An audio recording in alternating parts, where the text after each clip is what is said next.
Ғабит Мүсірепов атындағы жасөспірімдер мен балалар театрының директоры актер Азамат Сатыбалдының 91 жастағы әкесі Сатыбалды Ақсақал дүниеден озды. Бұл туралы театр ұжымы жеткізді.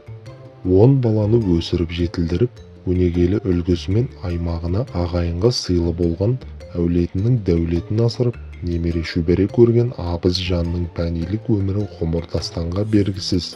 Атамыздың бақилық, мәңгілік жолы ендігі жерде Азамат сынды өнер мен мәдениетімізге зор үлесін қосып жүрген Азамат ұрпағымен жалғаса бермек.